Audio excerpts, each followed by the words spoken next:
Hello అండి, నమస్తే. ఈరోజు చిన్నపిల్లలు, పెద్దవాళ్ళు లేదా జ్వరం ఉన్న, నోరు హితవుగా లేకపోయినా మంచి ఘుమఘుమలాడే వేడి వేడి చారు తీసుకుంటే గనక మంచి శక్తిని ఇస్తుందన్నమాట.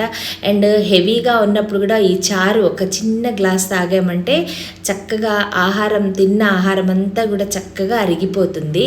దీనికి కావాల్సింది ఏంటంటే, మనం ఒక ఫ్యామిలీ మెంబర్స్, ఒక 4 మెంబర్స్కి అయితే ఈ క్వాంటిటీ సరిపోతుందండి.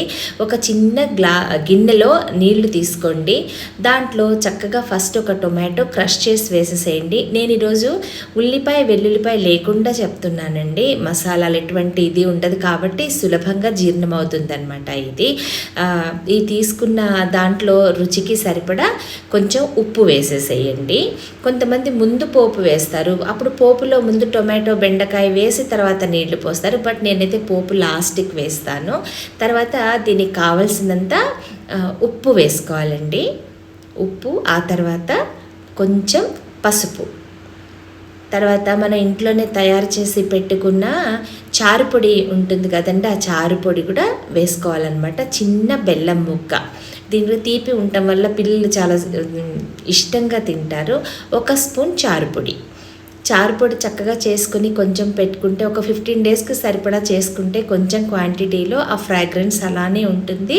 అండ్ అది వేసుకున్నప్పుడు చాలా ఘుమఘుమలాడుతుంటుంది ఇల్లంతా మంచి సువాసనతోటి. కొంచెం ఇంగువ ఇవి వేసేసుకుని, మనం కూరగాయలన్నీ తెచ్చుకున్నప్పుడు మీ దగ్గర ఉంటే కనుక ఒక ములక్కాయ వేయచ్చు, బెండకాయ వేయచ్చు. ఇవన్నీ కూడా ఇంకొంచెం రుచిని యాడ్ చేస్తాయి. అండ్ ఇందులో ఉడికిన ఈ బెండకాయల టేస్ట్ కూడా చాలా బాగుంటుంది అనమాట. ఈ బెండకాయ కనుక ఫ్రెష్ అయితే మీరు చక్కగా కుంపట్లో కానీ, లేదా మీరు స్టవ్ మీద, ఇప్పుడు ఈ స్టవ్ మీదైనా సరే చక్కగా కాల్చుకుని పైన ఉప్పేసిస్తే భలే బాగుంటుంది. కొత్తిమీర కూడా చక్కగా మంచి కొత్తిమీర దొరికితే చక్కగా కడిగేసి పక్కన పెట్టేసుకోండి. ఈ చారు మరిగే లోపల ఈ కొత్తిమీరనంతా సన్నగా తరుక్కుని పక్కన పెట్టేసుకుంటే, చారంతా మరిగిపోయిన తర్వాత లాస్ట్కి దింపే ముందు ఈ కొత్తిమీర వేసి పోపేసుకోవచ్చు. అప్పుడు బాగుంటుంది అనమాట. ఈ మరిగేంత వరకు చక్కగా మీడియంలో మరిగితే సరిపోతుంది చారు. కొత్తిమీర ఇలా సన్నగా తరిగేసి పక్కన పెట్టేసేసుకోండి. ఇది ఎటువంటి ఏజ్ వాళ్ళైనా ఇష్టంగా తింటారు. మా ఇంట్లో చిన్నప్పుడు పిల్లలు, చుట్టుపక్కల వాళ్ళ అమ్మలైతే మాకు కొంచెం చారివ్వండి మా బాబులకి అలా చెప్పి తీసుకెళ్ళేవాళ్ళు. అందుకే చాలా రుచిగా ఉంటుంది. ఎటువంటి మసాలాలు లేవు కాబట్టి మంచి రుచికి ఎవరైనా తీసుకోవచ్చు అనమాట ఈ చారు. ఇగోండి, కొత్తిమీర ఇలా తరిగేసుకొని పక్కన పెట్టుకున్నాం కదండి. లాస్ట్కి మరిగేసి ఇంకా పూర్తిగా స్టవ్ ఆపేస్తాం అనుకున్నప్పుడు ఈ కొత్తిమీర అంతా అందులో వేసండి. కొత్తిమీర కానీ కరివేపాకు కానీ ఏదైనా ఒకటేస్తే సరిపోతుందండి, 2 అవసరం లేదు. సో కొత్తిమీర వేసాక ఒక్కసారి అలా మరిగిచ్చేసి ఆపేసుకుని చక్కగా మూత పెట్టేసుకుని అట్టు పెట్టేసుకోండి.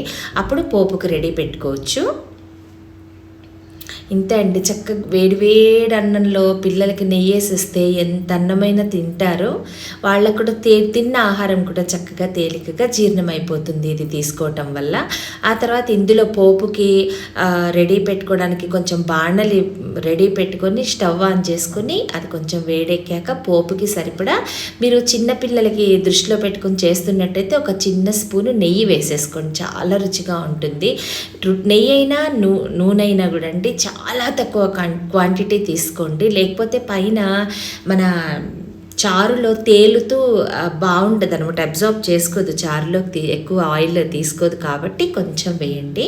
ఆ తర్వాత ఆవాలు, మెంతులు, జీలకర్ర, 1 ఎండుమిరపకాయ అండి. ఎందుకంటే కారం ఎక్కువ అయిపోతుంది, అస్సలు కారం కూడా తీసుకోదు కాబట్టి చారు ఒక 2 తునకలు వేయండి, అంతకన్నా చారుకైతే అవసరం లేదు, అంత చాలు. ఇదంతా చక్కగా వేపుకోండి. నూనె కానీ ఇది ఎక్కువ వేయం కాబట్టి చక్కగా అందులో కలిసిపోయి పోపు కూడా ఘుమఘుమలాడుతూ ఉంటుంది. అండ్ పులుసులు, సాంబారు, పప్పుచారు వీటన్నిటికీ కూడా ఆవాలు, మెంతులు, ఇంగువ, జీలకర్ర వేయాలండి, అంతేనండి. దీనికి మినపప్పు, శనగపప్పు అవి వేయకూడదు. కూరల్లో అయితేనే వేస్తాం తప్ప పులుసుల్లో కానీ, చారుల్లో కానీ, మజ్జిగ చారు అలాంటి వేటికి కూడాను పప్పులు వేయకూడదు అనమాట పోపులో. సో ఇలా చక్కగా వేయించేసేసుకుని మెంతులు ఎర్రగా వేగిన తర్వాత కొంచెం ఇది మన ఇంగువ వేసేసుకోండి.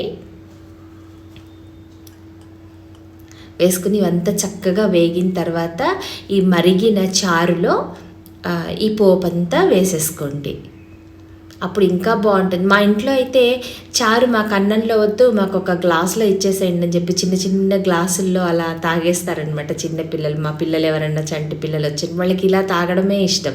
మనం పెద్ద పెద్ద హోటల్స్కి వెళ్తే మీరు ఈ పోపు వేయరండి, బట్ షోర్బా అని ఇస్తారు, చాలా బాగుంటుంది. మీరు టేస్ట్ చేసి ఉండొచ్చు. పెద్ద పెద్ద హోటల్స్కి వెళ్తే షోర్బా అంటారనమాట, చాలా బాగుంటుంది. ఇంచుమించు ఇలానే ఉంటుంది. సో ఇలా మంచి ఘుమఘుమలాడిపోయే చారు, ఇల్లంతా మంచి స్మెల్ వస్తూ ఉంటుంది. ఒక్క ఆధారతో కానీ తినచ్చు, కానీ ఇది మెయిన్ ఆధారం మాత్రం అన్నంలోకిగా మనం చేసుకోకూడదంటే ఏదన్నా సాలిడ్గా చేసుకొని పక్కన అవన్నీ అరగడానికి ఒక ద్రవ పదార్థంగానే ట్రీట్ చేయాలి తప్ప ఇదంత బలవర్ధకమైన ఆహారం అయితే కాదు. ఇలా అండ్ మీరు ఇంట్లోనే చారు పొడికి చాలా సింపుల్ ఇంగ్రీడియంట్స్ తోటి చాలా హెల్తీ చారుపొడి అయితే తయారవుతుందండి. వీటికి కందిపప్పు తీసుకోండి. మీరు గుప్పెడు కందిపప్పు తీసుకుంటే దానికి 2 గుప్పెళ్ళు డబల్ అనమాట ధనియాలు తీసుకోండి. ధనియాలు, మిరియాలు, జీలకర్ర, ఇంతేనండి. 4 ఇంగ్రీడియంట్స్ అంతే. ఒకవేళ చల్లటి వాతావరణం అయితే వేడివేడి మూకుల్లో వేయించకూడదండి, ఇవి పచ్చిగానే చేసుకోవాలి. సాంబార్ పౌడర్కి అయితే కనుక అన్నీ వేయించి చేసుకుంటాం కదా, ఇదైతే అన్నీ పచ్చిగానే తీసుకోవాలి. ఒకళ్ళు మంచి ఎండ ఉంటే అలా ఎండలో పెట్టేసేయండి, చక్కగా క్రిస్పీ అయిపోతాయి, అప్పుడు ఈజీగా గ్రైండ్ అయిపోతాయి. ఇంకోటి చారుపొడి రెడీ అయిపోయింది, ఇంతే. వీటిని చక్కగా ఎయిర్ టైట్ కంటైనర్లో పెట్టుకొని మరీ ఎక్కువ క్వాంటిటీ చేసుకున్నారంటే దానిలో ఉండే సువాసన అంతా పోతుందండి. కాబట్టి తక్కువ క్వాంటిటీ, జస్ట్ ఒక 1 వీక్ 10 డేస్ మ్యాక్సిమం 15 డేస్ కన్నా ఎక్కువ చారుపొడి చేసుకోవద్దండి. అందులో ఉండే రుచి కానీ సువాసన కానీ కొంచెం ఫేడ్ అవుట్ అయిపోతాయి. సో ఇలా తీసేసుకుని చక్కగా చారుపొడి తీసుకుంటే ఇందులో మిరియాలు కూడా ఒక మిరియం ఎక్కువ ఉంటేనే బాగుంటుందండి. మరీ చంటి పిల్లలే ఉంటే కారం అప్పుడు తక్కువ తీసుకోవచ్చు, కానీ అన్నీ ఉంటేనే చాలా బాగుంటుంది అనమాట ఇది. ఇంతే అండి. సో ఈ చారుపొడి రెడీ పెట్టుకున్నారంటే మీరు ఎప్పుడు చారు చేసినా రెడీగా ఉంటుంది. పొడి వేసేసుకున్నారంటే డెఫినెట్గా రుచి యాడ్ అవుతుందండి. దీనికి ఓన్లీ 4 ఇంగ్రీడియంట్స్ తోటి ఈ పొడి తయారైపోతుంది అనమాట. ఇగోండి ఘుమఘుమలాడే చారు రెడీ అయిపోయింది, ఇంతే. చక్కగా వేడివేడి అన్నం తీసుకున్నానంటే మెత్తగా అయిపోతుంది ఈ అన్నం అంతా.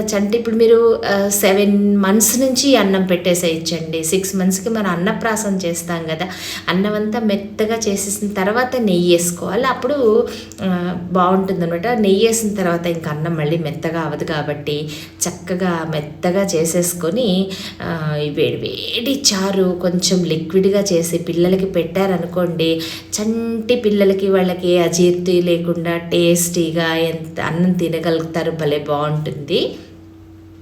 సో మీరు తయారు చేసి ఎలా ఉందో నాకు చెప్పండి.